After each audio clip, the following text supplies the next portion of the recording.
Tōshu, Taigo Jusok, Okke Zenjo, Okke ni Iwaku, Fukaku Zenjo ni haitte, Jippo Butsu o miru. Entangling Vines, Case 50. Lotus Samadhi. In the Lotus Sutra, it is written, deeply entering Samadhi, see the Buddhas of the 10 directions.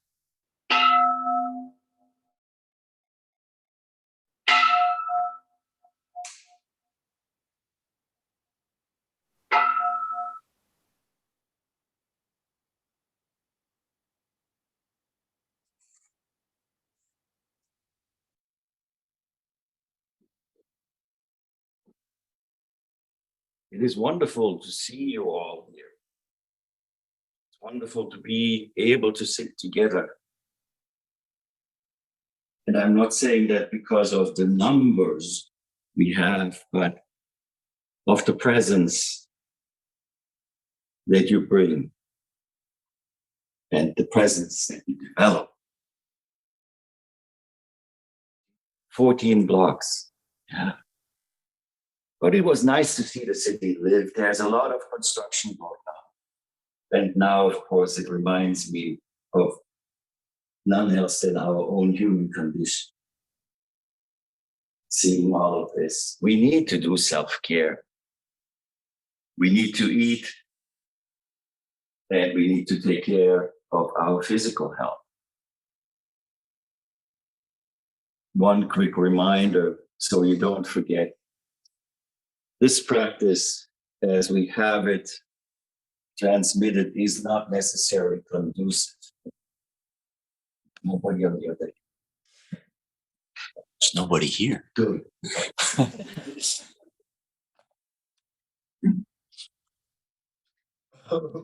Isn't that so? We have connection problems. Connections are brought. Interference and static comes up.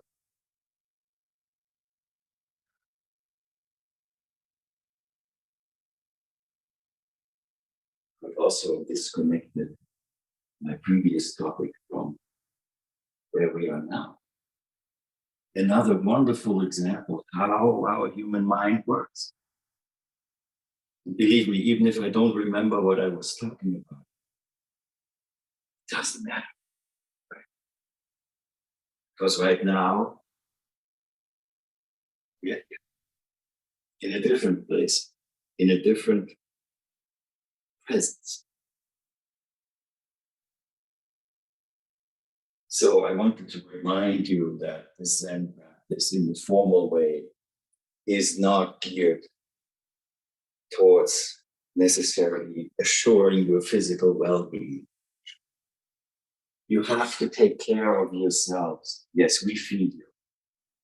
But one of the things that we don't have really is the time or the formal way of hydrating ourselves. No. If you ever go to a longer session and you find yourself on the first day, like into the day with a big headache, it's probably because you did not consume enough. So this practice, in its wonderful layout, does not contain time to actually have formal drinking of water or liquids. So you have to do that by yourself. Drink water. And if you think you have to avoid the terrible time on the cushion where the water wants to return to nature and the bell does not ring, well, you can choose which way do you want to be uncomfortable. This way, feeling really, really pressured will not harm you in the end in a way that dehydration can harm you. We want you to be able to have many more times sitting on your cushion, waiting for the bell to ring for the bathroom. So please take care of yourselves in that Today, we have case 50 of Entangling Vines, the Shumon Kato Shu, a collection of koans. There's a total of over 270 cases in there. Today's case is very short, one of the shorter cases. And the translation of the title of case 50 is Lotus Samadhi. In the Lotus Sutra, it is written, deeply entering Samadhi, see the Buddha's branch of Japanese Rinzai Zen. Here we start with our Atadipa and Tathagata from the Parinirvana Sutra and a couple of other Sanskrit chants or Pali. And in the traditional Japanese Ryoshinji way, the first sutra that is always chanted is chapter 25 of the Lotus Sutra. I distinctly remember how startling it was in the first session, after having slept and after having woken up, no talking, nothing, everything silent, and the big gong starts. The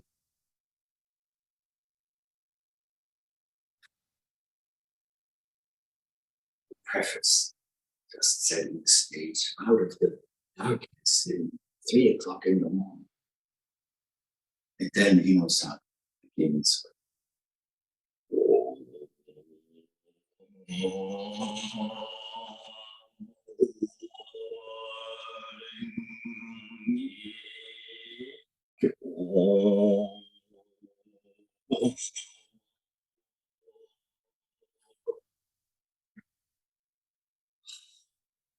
And then the sutra starts. First, very slow.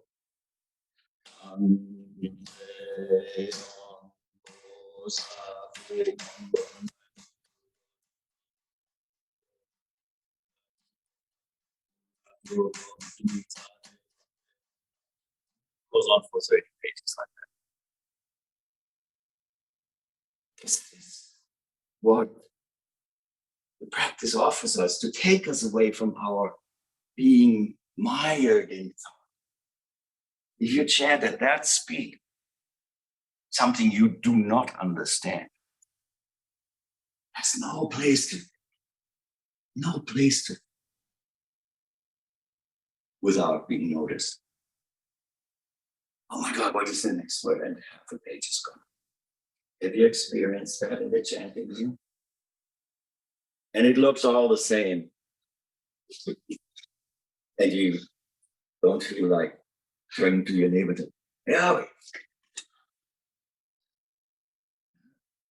So that chanting is a wonderful way for us to experience the mind of no thinking, but still being completely engaged. This already brings us into this case, speaking about deeply entering Samadhi. The quote comes out of a different part, comes from a different part of the Lotus Sutra. Chapter 14 of the Myoho Renge Kyo, or short, it's called Hokke Kyo, Lotus Flower Sutra. And chapter 14 is called Anraku Gyoho, which is a part in which the Bodhisattva Avalokitesvara, Kannon Bosatsu, is being asked by Manjushri Bosatsu, how can we practice the teaching of the Lotus Sutra, and which is the teaching of the Buddha, which is the teaching of compassion, in this world where everything is always falling apart, where things don't go? How can we practice that? It's a question that comes up in my mind. It probably comes up in your mind too. How can we sit here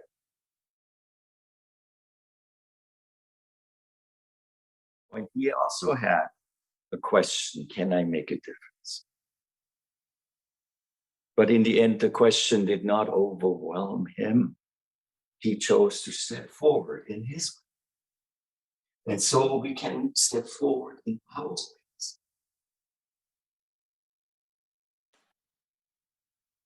So the question would be, what are those 4 practices that I talked about in chapter 14? The Anadaku Yohon of the Lotus Sutra. 4 practices, 4 peaceful practices that we can realize in this world. And those practices are body, mouth, mind, and vow. With body, what is meant is that Avalokiteshvara instructs Manjushri Bosatsu, Monju Bosatsu. Calm yourself and your body. In other words, sit down and meet all of the thoughts, the feelings, the sensations that we just gloss over so often in our lives because it is required. As an organism, something commands our attention. Everything else falls off. Calming ourselves is also finding a place where there is a good chance that we will not be pulled away in that way that is related to us having to be responding from the point of survivalence, the paramecium. And this here is a place like that. Nothing to worry about. Calm yourself and your body. Mouth. Number 2. When spreading this teaching, do not despise others. Do not point out their faults or the faults of their teachings.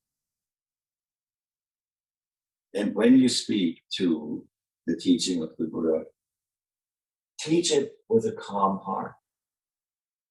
Because otherwise,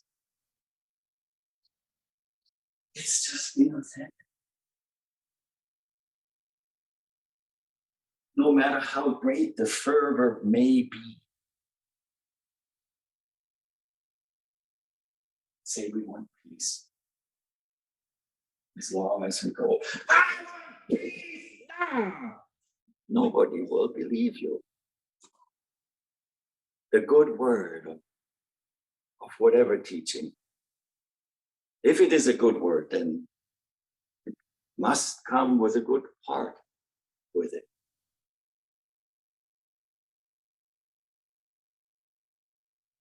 And of course, spreading the teaching for Zen practitioners is not some kind of proselytizing, going around, hey, you want your knees to hurt?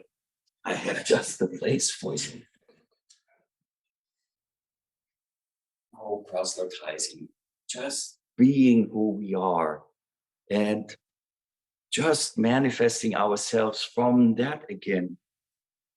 Open and calm heart that we develop by sitting down and connecting to the breath, connecting to the sensations of what it means to be still. Now the third one, mind.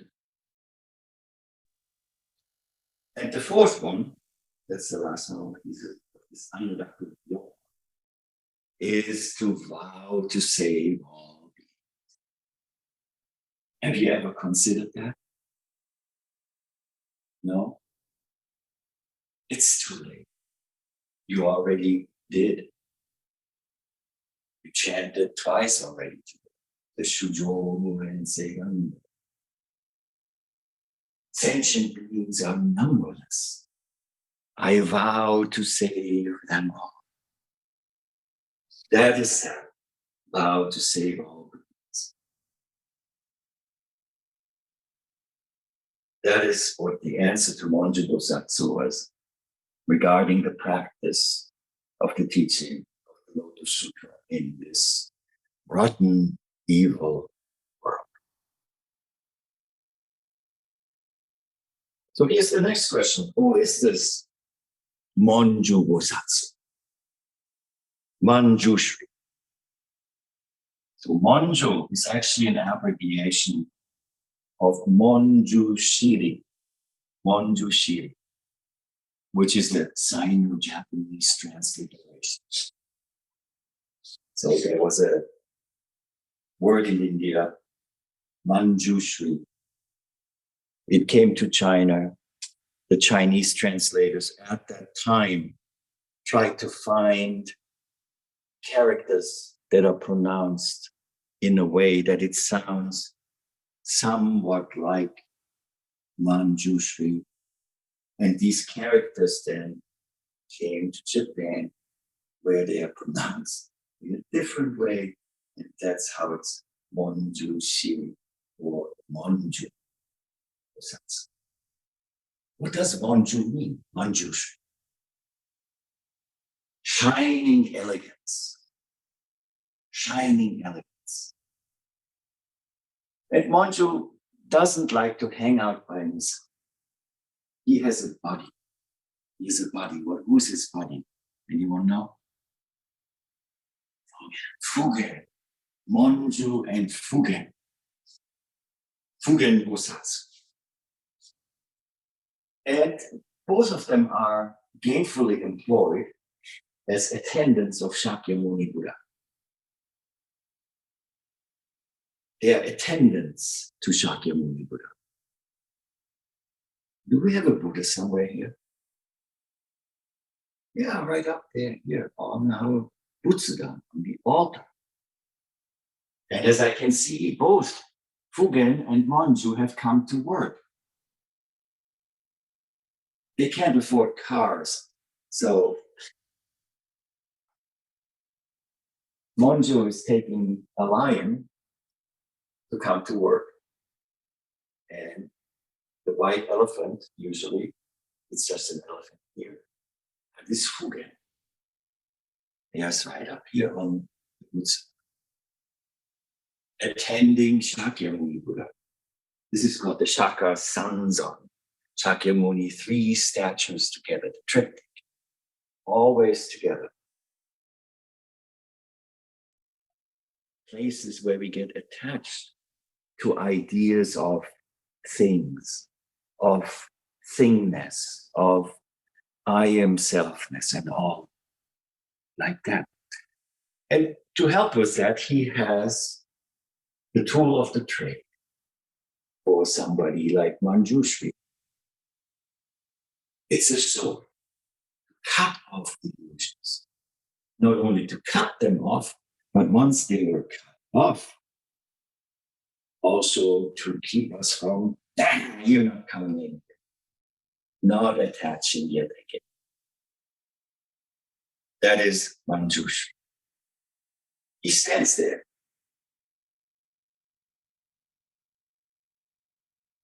Chie, wisdom. Fugen, though, is even more practicing the silas, practicing the 6 perfections, the 6 paramitas. Dana, Sati, Sila, Dana, giving, benevolence, and charity, Sila, ethical rules of morality, Virya, the energetic application to this path, the dedication to this, Shanti, forbearance, patience, sticking with it, Jhana, Sazen, sitting, and finally, Prajna, wisdom. Those are the 6 perfections that even the Bodhisattva Fugen practices. How did he become a bodhisattva? By practicing. And bodhisattvas are future Buddhas in the traditional cosmology of Buddhism. So Fugen is active this way, fulfilling the vows that were taken, all four vows. Shigo Seigan, Gan is vows. So this yoga, fulfilling the vows, is the activity of Fugen, saving all beings and appearing in all Buddha lands. The white elephant is Fugen's animal, and the black tiger or lion. I've never seen black lions or black tigers, but it is a lion usually, which is the means of transportation for Manchu. In the traditional Zen monasteries, where there is a sodo, so a monk's hall, in the monk's hall, there is Monju Busatsu. So Monju is the central statue in the Zendo Butsu. And it depicts basically a seated monk, very plain, very plain. And it is that this statue or this image of Monju is called Shoso, the sacred monk, the sacred monk. And then we get here. We have our Teisho, who serves the holy monk, but also all the representations of that Shoso, which is each of us. Then, of course, it becomes incumbent on us to do the same thing. Continue to give and to attend to the needs of this world. Okay, that's Monju and Fugen. See the Buddhas of the 10 directions. What are the 10 directions? Here, there. Technically, anyone has any idea? Well, it's the 8, first of all, it means the whole universe. Jippo, all physical space. Specifically, there are the 8 directions of the compass: north, south, east, west, northwest, northeast, southeast, and southwest. Wait a minute, that's only 8. But then there's up and down. That is the 10 directions. So the Buddhist scriptures, and when you hear about the 10 directions, it has to do with Buddha lands as well. You know? In all directions throughout the universe, we find these Buddha lands, each with its own Buddha.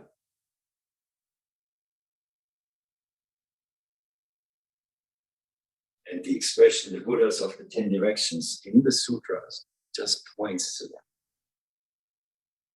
Now, let's not think of it as in the sense of an orthodox understanding, but from the point of view of a Zen practitioner, that in all these physical spaces in which we find ourselves, no matter how decrepit they may be, no matter how lousy we might feel, this is a Buddha. Where is the Buddha? Maybe we have to look. Maybe we have to shine. Are you the Buddha in your Buddha land?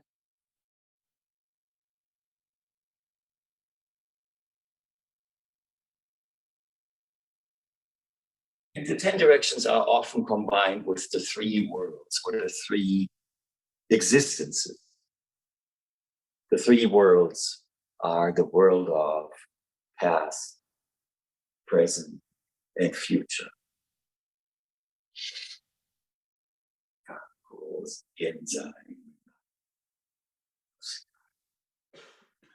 The 3 worlds or 3 existences. Past, present, future. The Buddhas of the 10 directions and the 3 existences means all Buddhas throughout space and time. Everywhere, without exception. And we chant that all the time. Ji, 10 direction. Sun, 3 existences. Every time we chant that, we point to that. There is no place that is not a Buddha.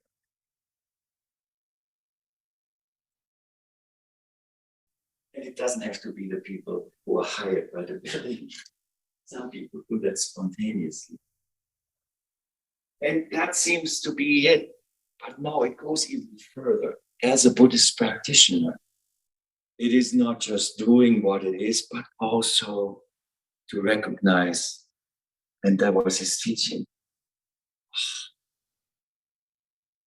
even this snotty piece of Kleenex is Buddha, a Buddha. So that even in its function, it has had a function for somebody who needed to grow their house. All of that, making that relationship helps us develop a completely different approach. And it is not just a thing anymore. Yeah, it's gross. It remains gross. You wouldn't want to touch it without love or without something. But the cultivation of recognizing that we can make a contribution and save even this snotty tissue and put it in the place where it probably should have been to begin. That plays into this here. You know, you'll say, what? Hold on a moment. This talks about samadhi. I know samadhi. I sit down on my cushion and then eventually comes this blissing up.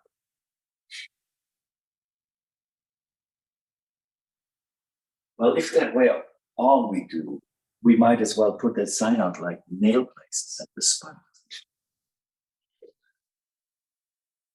It's not a spiritual manicure or spiritual haircut or a spa. That's not enough. That is certainly an aspect. There's nothing wrong with sitting there and feeling the space, the fullness of heart, the lightness, or just having the absence of self-recrimination. Oh, that's all wonderful. But that's not an objective, or that's not something to hold on to. It's just one of the experiences that we will have.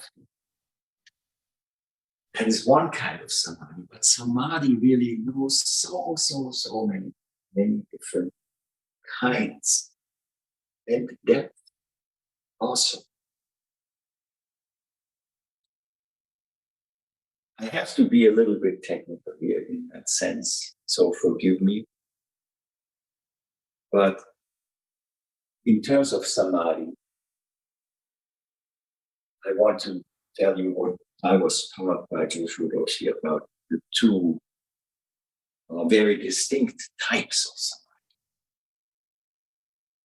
So one of the samadhis we can all experience, and we have experienced, is the samadhi in which awareness of ourselves completely disappears. But we are still present in this world. The story about somebody chopping wood or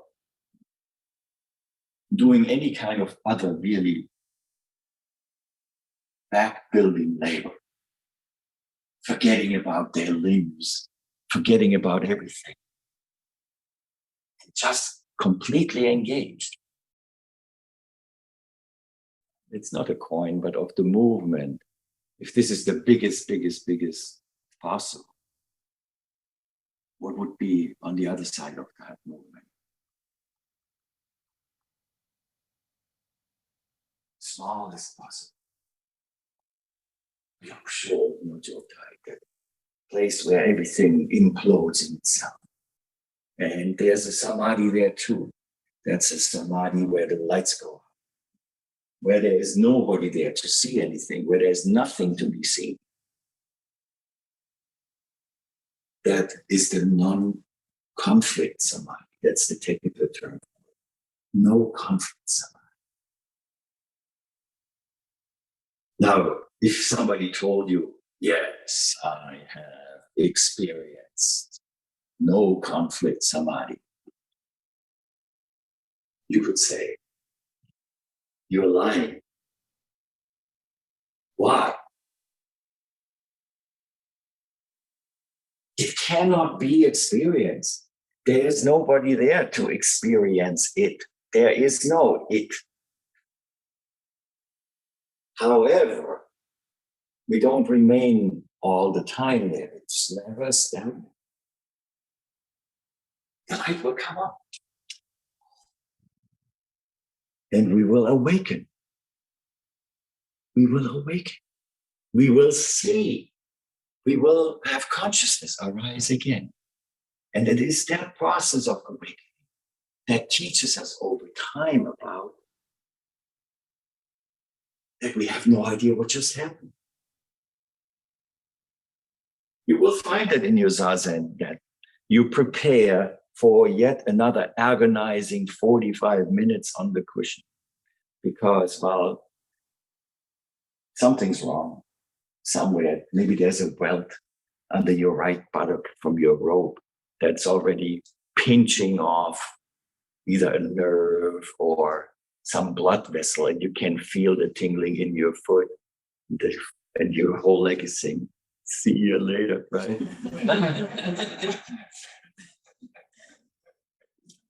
And it gets so bad that you really stay with your breath, right? And it's just starting that ding, the bell rings.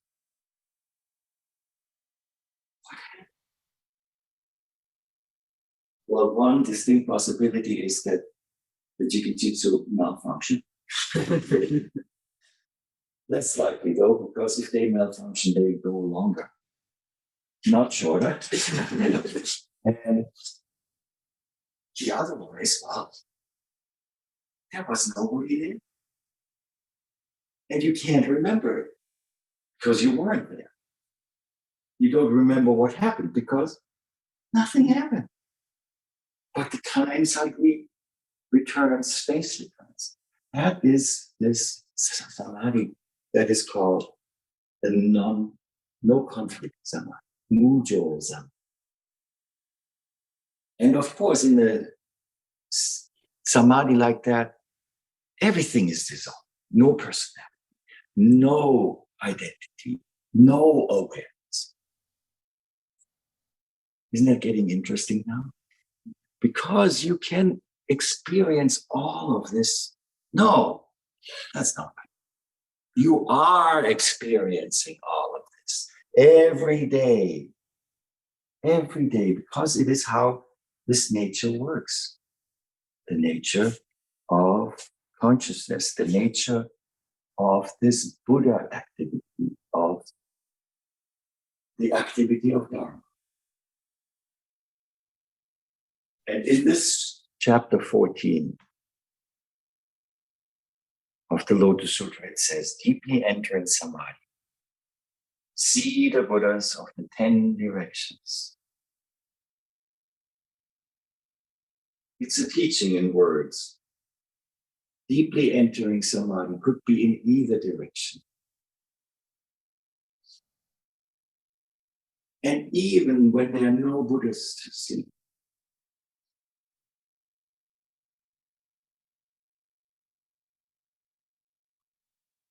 they appear once we return from the Teisho Samadhi. The Buddhas appear. And we can learn to see them when we return from the O Samadhi, from this completely being present without any self-awareness. And then we name those Buddhas of the 10 directions. Sometimes we give them names, right?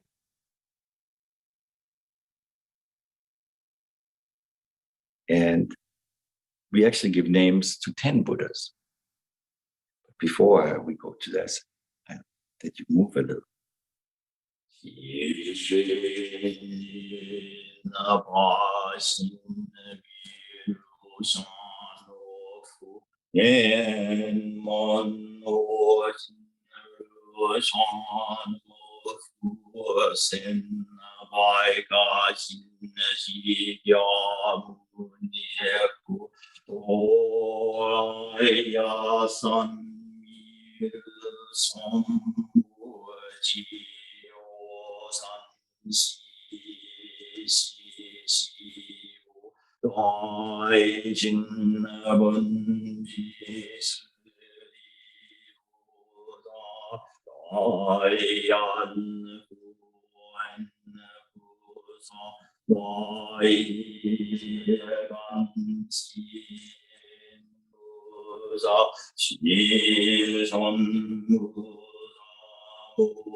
The names of the 10 Buddhas, which we chant at the meals. But it really hasn't much to do with the meals. It's just chanted there to remind us of them. It's chanted in ordination ceremonies.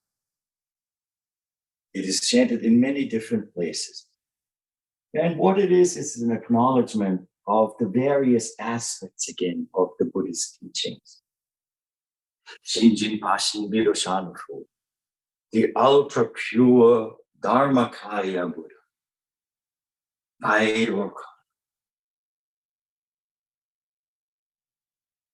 Enmon Ho Shinrushanafu, the fully complete Sambhogakaya, reward Buddha, Lokana. Senpai Kashin Shikyamunifu, countless thousands of transformation bodies, Buddha, the Nirvana. So that's already a teaching. If you go and look at the older Teishos, there was a teaching about the three kayas, the three kaya of the Buddhas. Dharmakaya, Sambhogakaya, and Nirvana kaya. So those are the first three Buddhas that we recognize here. Todaya Samiru Sambho, the next succeeding living descendant, Maitreya Buddha, the Buddha of the future, or Miroku Busatsu. Then it goes, Jiho, 10 directions. Sanshi, 3 words. Ishibu, all the many Buddhas. Daishin Bunji Suribuza, great sage, Manjushri, Manju Busatsu. Dayan Fuen Buza, great riding Samantavada on the elephant. Daikan Chin Buza, great compassionate Avalokiteshvara, Kanzean Busatsu. And the ending in the dedication that we always do together. Shison Buddha Mokosa. The many noble bodhisattvas, mahasattvas, Moko Hoja Horoni, Maha Prajnaparam, the great wisdom beyond perfection. You don't have to remember any of this. It's not necessary. Don't remember the concepts and the words. But if you take anything from this exposition, no matter what shape it is, no matter where it is, no matter where you are, recognize the common Buddha nature that we have, each of us, with the inherent Buddha nature of all existing things. The snotty tissue is no different in its existence than we are. Functions are different. Let's not get to a point that we mistake function for sameness.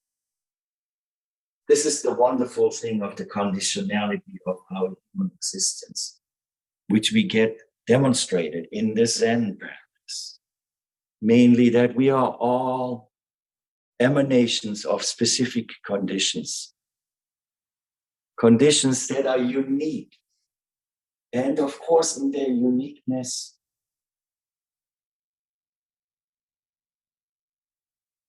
they're still empty, yet filled with Buddha nature.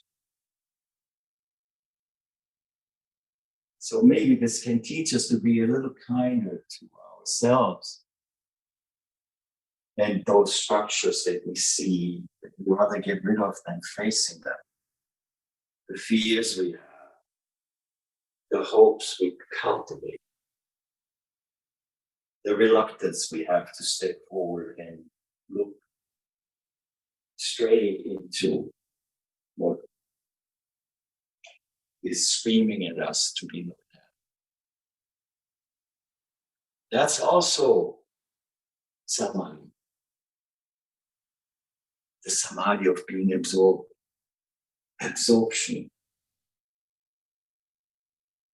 presence, all words that are very closely related.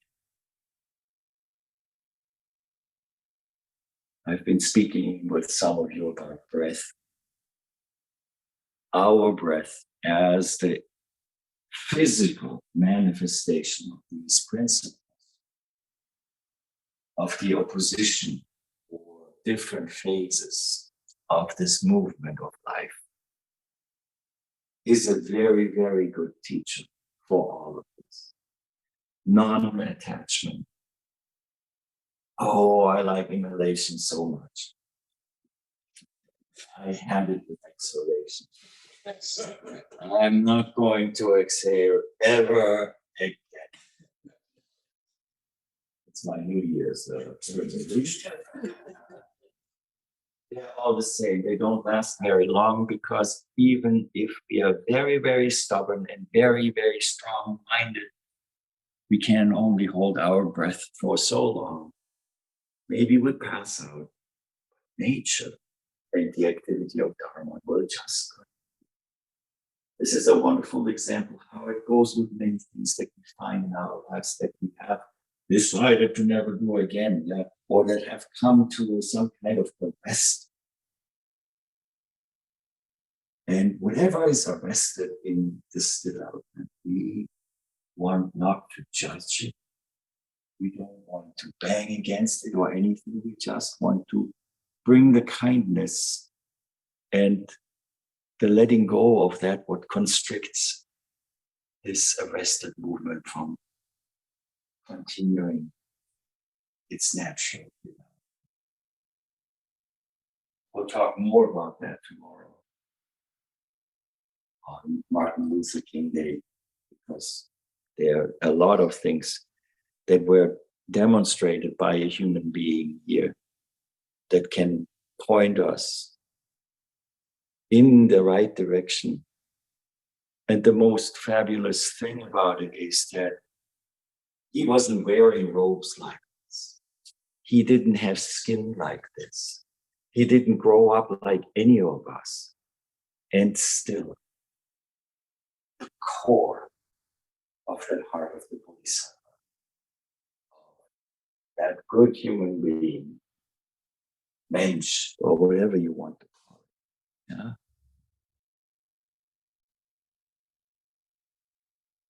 This is beyond all of sectarianism, religion, clothing, skin tone.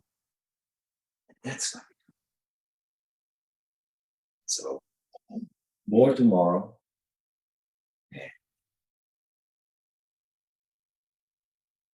Deeply in samadhi. The samadhi of seeing is seeing.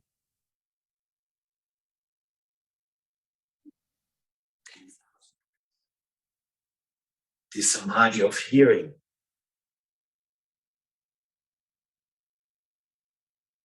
Nobody there. Hello? Hello? Ah, one good. I didn't what? Here. Hey, hello. Come on, make yourself